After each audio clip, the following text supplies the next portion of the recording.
Good morning to all of you students. आज हम आप लोगों के सामने लेकर के आए हैं ओम्स लॉ। क्या होता है ओम्स लॉ? ओम्स लॉ हमें बताता है relation in between potential difference and current. Current और पोटेंशियल डिफरेंस के बीच में रिलेशन हमें बताता है। साथ ही साथ ओम्स लॉ की मदद से हम एक क्वांटिटी जिसे हम रेजिस्टेंस कहते हैं उसके बारे में भी हम समझते हैं। रेजिस्टेंस एक वही चीज होती है इलेक्ट्रिक करंट में करंट इलेक्ट्रिसिटी में जो फ्रिक्शन होती है हमारी क्लासिकल फिजिक्स के अंदर। क्लासिकल फिजिक्स में जो काम फ्रिक्शन करती है वही काम हमारा रेजिस्टेंस करता है। रेजिस्टेंस प्रतिरोध। रेजिस्टेंस जो होता है प्रोड्यूस होता है to continuous collision in between electron when they flow from one positive terminal to another terminal. जब इलेक्ट्रॉन एक टर्मिनल से दूसरी टर्मिनल को मूव करते हैं तो उनके रास्ते में रुकावट आती है, रेजिस्ट होते हैं वो, और उस रेजिस्ट ओवरकम करने के लिए एक रेजिस्टेंस, उसी को हम रेजिस्टेंस कहते हैं। और this continuous collision in between the electrons produce the resistance.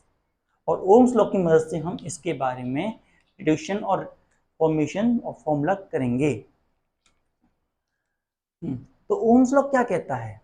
Simple term में ये कहता है कि अगर सारी की सारी फिजिकल कंडीशन को कांस्टेंट कर दिया जाए, टेम्परेचर, प्रेशर, वॉल्यूम सब वो कांस्टेंट कर दें, तो ऐसी कंडीशन में जो पोटेंशियल डिफरेंस होता है वो डायरेक्टली प्रोपोर्शनल होता है करंट अप्लाई के। Potential difference is directly proportional to current applied and V is directly proportional to I, or it's equal to V equals to IR. So let us start.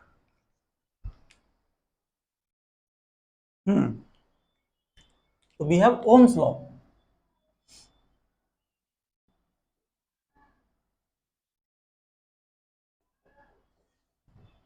Now, what do you understand by the term Ohm's law?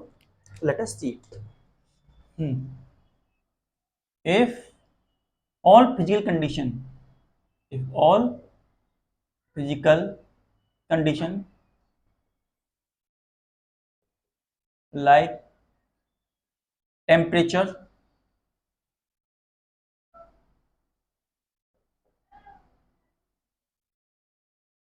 strain, pressure, etc. remain constant or unchanged, remain constant, then potential difference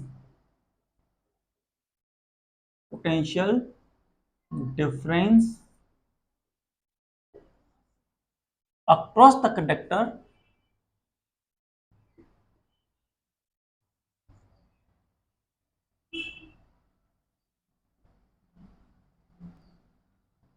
is directly proportional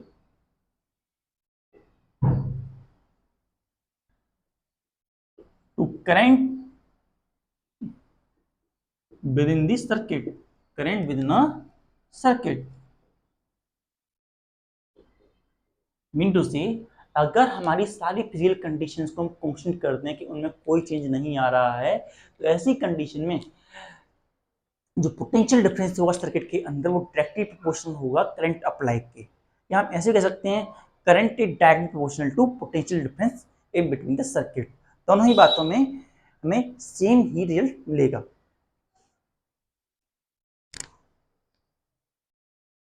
तो इसे हम लिख सकते हैं in this form, V is directly proportional to I और I is directly proportional to V। दोनों ही condition हमारी सेम रहेंगी। एंड प्रोपोर्शनल डिवीजन जब हटाती हैं तो कांस्टेंट लगाती हैं, तो V is equals to I R, V equals to I R, where R है it is the resistance, R is going to be resistance. और इसके बारे में थोड़ा सा हम पढ़ लेते हैं R के बारे में। तो we have R equals to V upon I। और एसआई यूनिट आर की वैल्यू हमारी ये रहती है, और एसआई यूनिट ऑफ आर जो होती है, एसआई यूनिट जो आर की SI unit of resistance is ohm, और ओम इस तरीके का ओम जो होता है हमारी एसआई यूनिट में आता है। नाउ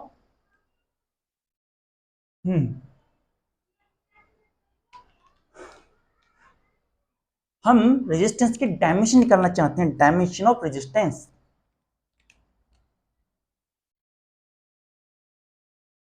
डायमेंशन ऑफ रेजिस्टेंस, उसके लिए हमारे पास फॉर्मूला है R equal to V upon I. हम जैसे जानते हैं जो V है हमारा W अपॉन क्यू के बराबर होता है, जो हमारा वर्क है हमारा F इंटू एस के बराबर होता है। इसके आगे थोड़ा सा और डिटेल में जाएं तो फोर्स हमारी बराबर होती है एम ए के बराबर, एम इंटू एस। चार्ज हमारा बराबर होता है I into T, current into time के बराबर होता है। जो हमारा एक्सेलरेशन होता है, नो नो, आई टी के बराबर होता है, आई टी के बराबर हमारा चार्ज होता है। ये बराबर होता है हमारा एम, और यहाँ पर ये बराबर होता है हमारा वी अपॉन टी के बराबर into S upon I into T. और जो हमारी वेलोसिटी होती है, अगर इस टी को भी चले जाएं तो velocity M S upon T का होल स्क्वायर हो जाएगा, दो टी हो जाएंगे ना, तो यहाँ पे इंटू एस हो जाएगा अपॉन आई इंटू टी। तो इस टी को भी नीचे ले गए हम, taking that T down, M S square I T, और एक टी और टी, थ्री टी हो गया। नाउ तो रेजिस्टेंस आर की वैल्यू जो है वो हमारे पास आती है एम एस स्क्वायर आई स्क्वायर टी स्क्वायर। स्क्वायर क्यों? क्योंकि आई नीचे है एक, अगर हम यहाँ एक नीचे आई और रखें तो हमें एक आई का मल्टीप्लाई और करना पड़ेगा इधर, इसलिए भी हम यहाँ पे किया नहीं, लेकिन आप समझ जाइए। यहाँ पर स्टेप पढ़ा देते हैं। रेजिस्टेंस जो है बी अपॉन आई होता है, तो ये बन गया हमारा value. Now one by one करके सबके डायमेंशन देख लेते हैं हम। तो वहां पर डायमेंशन क्या क्या है, वर्क डायमेंशन भी है, मास का डायमेंशन हमारे पास एम है। नाउ जो उसने डिस्टेंस ट्रेवल किया उसके लिए हमने यहाँ पे एस ले लिया, तो एस का डायमेंशन एल स्क्वायर हुआ। करंट का डायमेंशन ए होता है,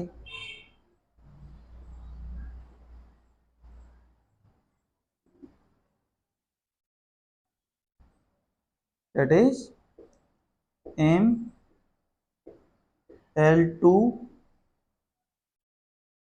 ए टू का स्क्वायर एंड टी थ्री है, टी थ्री, टी थ्री इसके बराबर आया। ये सारी वैल्यू हमारी इसके बराबर आई। इस वैल्यू को जरा यहाँ रख देते हैं हम, इस वैल्यू को, तो M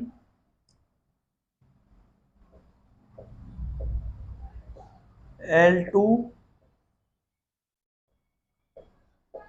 A two and T three.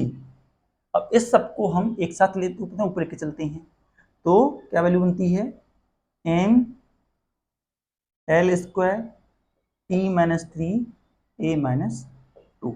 It is the value of acceleration we are going to be have. अगर हम चाहते तो इसे यहाँ पर भी बड़े आसानी से खत्म कर सकते थे, इस प्रकार से कि हमारे पास फोर्स की वैल्यू होती है M L T minus two, S की वैल्यू होती है एल के बराबर, और यहाँ पर चार्ज की वैल्यू होती है ए टी के बराबर। इस तरीके से भी हम इसे सॉल्व कर सकते थे। तो जब हमने किया तो हमारे पास क्या मिला, Ml2, तो हाँ L2 और T-2 इधर हुआ, एंड यहाँ पे केवल पोटेंशियल का है तो B अपॉन आई भी हम करेंगे, तो B अपॉन आई हम करेंगे तो यहाँ पर एक I की वैल्यू भी आ जाएगी, यहाँ पे I की वैल्यू भी आ जाएगी। तो I का डायमेंशन लेंगे तो ए डायमेंशन में थोड़ा गलती देख लीजिए। अब A को इधर ले जाते हैं तो ए स्क्वायर टी की वैल्यू बनती है। अब इसे ऊपर लेके जाते हैं, वी हैव Ml2 टी, ये ऊपर गया तो माइनस का 3 ए माइनस का 2, it is the dimension for the resistance. Now अगर हम ग्राफ देखें दोनों के बीच में, a graph of Ohm's law, अगर यहां से ये हमारे पास ग्राफ है, यहाँ से हमारा करंट आई, यहाँ से हमारा पोटेंशियल डिफरेंस बी स्टार्ट होता है, तो हमारे पास किसी पॉइंट पर हम ये देखते हैं कि ओम्स लॉ जो कहता है V directly proportional to I, V जो है I के डायरेक्टली प्रोपोर्शनल है, हमें देखने को मिलता है सर्किट के अंदर। हर एक पॉइंट पे जो ग्राफ होता है हमें इस तरीके का फॉर्म होते हुए मिलता है। It is a graph we are going to be have for potential difference and current के बीच में, और R की वैल्यू हमें मिलती है V अपॉन I के बराबर। और जो सब्सटेंस ओम्स लॉ को फॉलो करते हैं उन्हें हम ओमिक सब्सटेंस कहते हैं। Substance that obey the ohm's law are called ohmic substances, and substance that do not obey Ohm's law are called non-ohmic substances. Ohmic substances जो होते हैं ओम्स लॉ को फॉलो करते हैं, लेकिन हर एक सब्सटेंस, हम एक बताते हैं, हर एक सब्सटेंस एक लिमिट के बाद नॉन ओमिक सब्सटेंस बन जाता है, और विद इन अ लिमिट हर एक most of the substance, most of like metals are ohmic substances, they obey the ohm's law. लेकिन एक लिमिट के ऊपर, एक कंडीशन या वैल्यू के ऊपर वो अपनी वैल्यू को लीव कर देते हैं या ओम्स लॉ को फॉलो करना बंद कर देते हैं, तो ऐसी कंडीशन वो नॉन ओमिक बन जाते हैं। Note it down. और रेजिस्टेंस को डिफाइन किया जा सकता है, resistance the obstruction, resistance is the obstruction faced by the conductor, faced by the conductor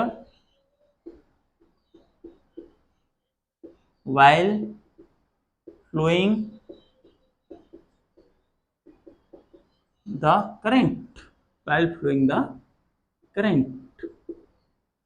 resistance एक ऑब्स्ट्रक्शन होती है, हम कह सकते हैं रेजिस्टेंस एक ऑब्स्ट्रक्शन, प्रतिरोध होती है जो कि कंडक्टर को फेस करनी पड़ती है, और it is due to continuous collision. हमने सब आपको बता रखा है, ये जो होता है collision in between the electron happen because of collision in between electrons. जो इलेक्ट्रॉन्स होते हैं वो उनकी वजह से। नाउ रेजिस्टेंस ऑब्स्ट्रक्शन होती है जो कंडक्टर फेस करते हैं करंट को अपने अंदर से फ्लो कराने के लिए, and resistance is equal to the ratio of potential difference upon current. Equal, जो हमारा रेजिस्टेंस होता है वो इक्वल होता है, equal to the ratio potential difference and current. हम यहां लिख देते हैं resistance is the ratio of resistance is the ratio of potential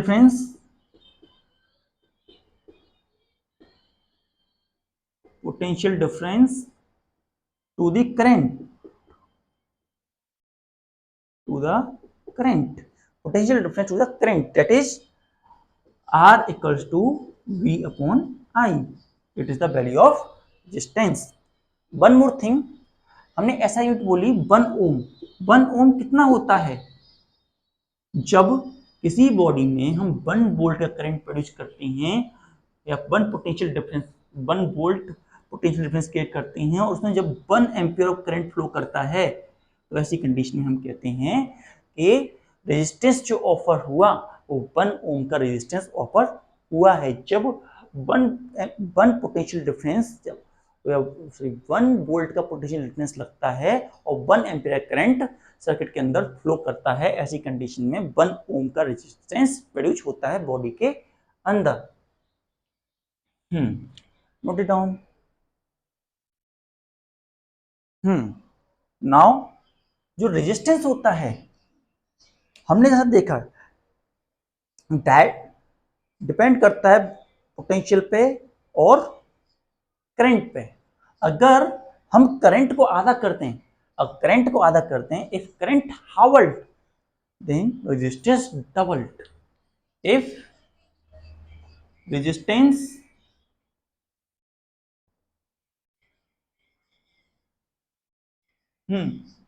doubled, तो इनमें से एक चीज डबल हम करना पड़ेगा। if the resistance doubled, current halved.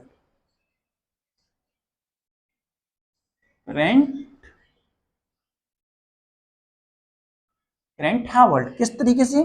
Resistance है हमारा R और करंट I जो था, I1 जो था I/2 के बराबर हो गया, आधा हो गया। तो ऐसी कंडीशन में वहां फॉर्मूला था V इक्वल्स टू I, तो I की वैल्यू पुट की हमने I1, तो R की वैल्यू हमारे पास बन गई 2V new resistance R1 upon I, तो that's equals to 2R। Previous resistance से डबल हो गया। और इसी तरीके से अगर रेजिस्टेंस, अगर हम पोटेंशियल डबल करते हैं, पोटेंशियल गेट डबल, तो भी हमें सेम कंडीशन मिलेगी। लाइक दैट, अगर इफ पोटेंशियल गेट डबल्ड,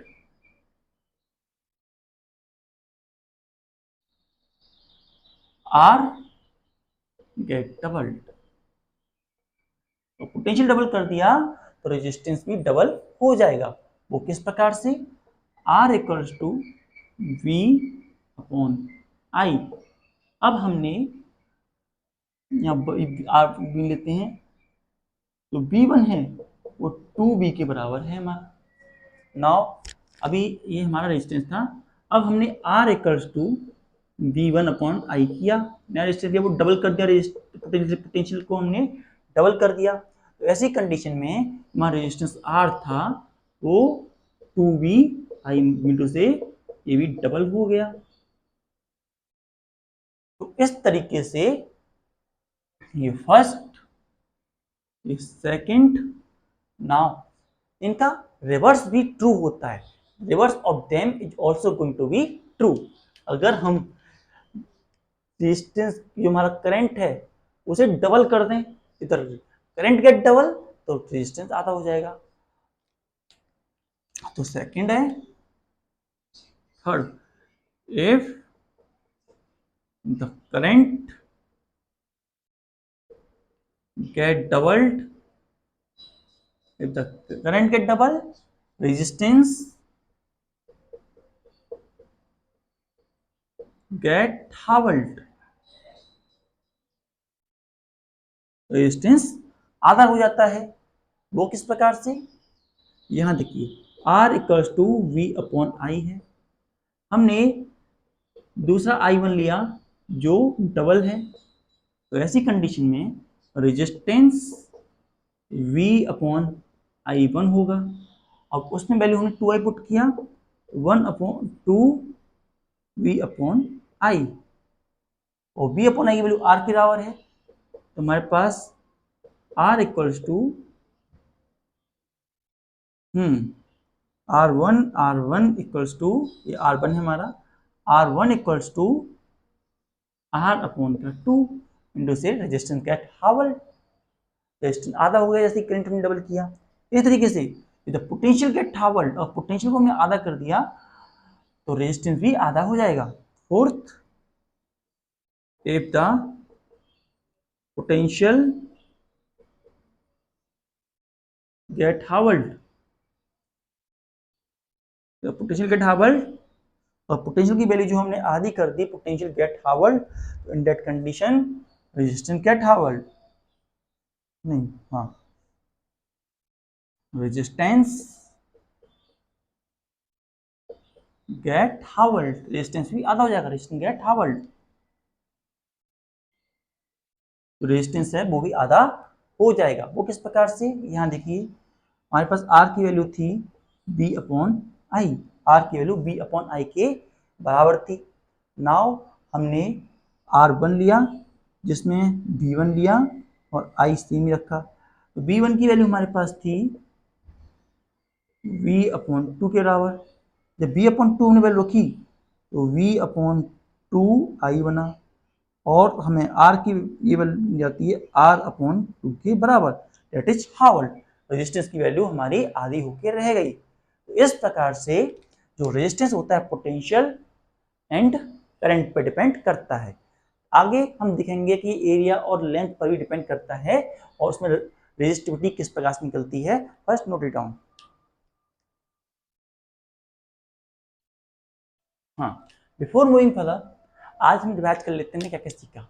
हमने सीखा ओम्स लॉ के बारे में। क्या कहता है ohm's law? According to ohm's law, if all the physical condition remain constant, जितनी फिजिकल कंडीशन अगर कांस्टेंट कर दें, टेम्परेचर है, स्ट्रेन है, सब कुछ है, तो ऐसी कंडीशन जो पोटेंशियल डिफरेंस होगा वो डायरेक्टली प्रोपोर्शनल होगा करंट अप्लाई के, जितना हम करंट अप्लाई कर रहे हैं उसके डायरेक्टली प्रोपोर्शनल होगा। और यहाँ पर वैसे current directly proportional potential difference या potential difference directly proportional current apply. So जब हम प्रोपोर्शनलिटी साइन हटाते हैं तो कांस्टेंट लगाते हैं, तो V is equal to I are.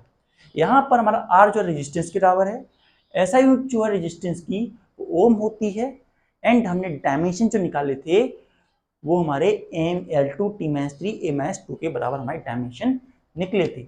और ये हमारा ग्राफ है करंट I और पोटेंशियल के बीच में, जो एक स्ट्रेट लाइन देता है, और स्ट्रेट लाइन हमें ये दिखाता है कि पोटेंशियल डिफरेंस और करंट एक दूसरे के डायरेक्टली प्रोपोर्शनल हैं। और रेजिस्टेंस की हमने डेफिनेशन दी थी, resistance is the obstruction faced by the conductor while flowing the current. Current को फ्लो कराने के दौरान जो हमारा conductor resistance offer resistance face करता है, ऑब्स्ट्रक्शन फेस करता है, उसे हम रेजिस्टेंस कहते हैं। रेजिस्टेंस की ऐसा यूनिट जो होती है ओम होती है, और एक ओम कितना होता है, जब 1 वोल्ट ऑफ का पोटेंशियल डिफरेंस लगाने से जब 1 एम्पेयर करंट बनता है, तो हमारे पास पोटेंशियल की वैल्यू जो ओम रेजिस्टेंस की वैल्यू होती है 1 ओम होती है। Resistance is the ratio of resistance is the ratio of potential difference to the current. जो हमारा रेजिस्टेंस है वो पोटेंशियल डिफरेंस और करंट का रेशियो रहता है, R equal to V upon I के बराबर वैल्यू रहती है हमारी। फिर हमने बताया था कि जो पोटेंशियल डिफरेंस होता है, ये जो रेजिस्टेंस होता है वो पोटेंशियल डिफरेंस करंट पर डिपेंड करता है। अगर पोटेंशियल डिफरेंस बढ़ेगा तो करंट रेजिस्टेंस बढ़ेगा, अगर करंट बढ़ेगा तो रेजिस्टेंस कम होगा। अगर पोटेंशियल डिफरेंस डबल हो गया तो रेजिस्टेंस डबल हो जाएगा। रेजिस्टेंस डबल हो जाएगा मान ली क्या फायदा है इसमें, कोई नहीं, लेकिन कई कंडीशन में मान ली फायदा भी होता है, कई कंडीशन में नुकसान भी होता है। रेजिस्टेंस बढ़ेगा तो हमारे पास हीट हीट जो आयरन प्रेस होती है या रूम हीटर होते हैं, तो इनमें पानी की लोड होती है, उसमें हमारे फायदा करेगा। लेकिन वहीं हमें दूर डिस्टेंस तक अगर करंट को लेके जाना है तो हमारे पास रेजिस्टेंस का बढ़ना अच्छी बात नहीं है, तो उसकी कंडीशन में हमें करंट को ज़्यादा बढ़ाना पड़ेगा। तो इस तरीके से ये रेजिस्टेंस की पोटेंशियल बढ़ेगा कम होगा, इस पर डिपेंडेंसी होती है। अगर पोटेंशियल को हम बढ़ा देंगे तो रेजिस्टेंस बढ़ेगा, potential double resistance double, potential आधा तो रेजिस्टेंस आधा, इसी तरीके से करंट डबल तो potential half, and current half potential double, resistance double. तो इस प्रकार से ये डिपेंड करते हैं एक दूसरे पे।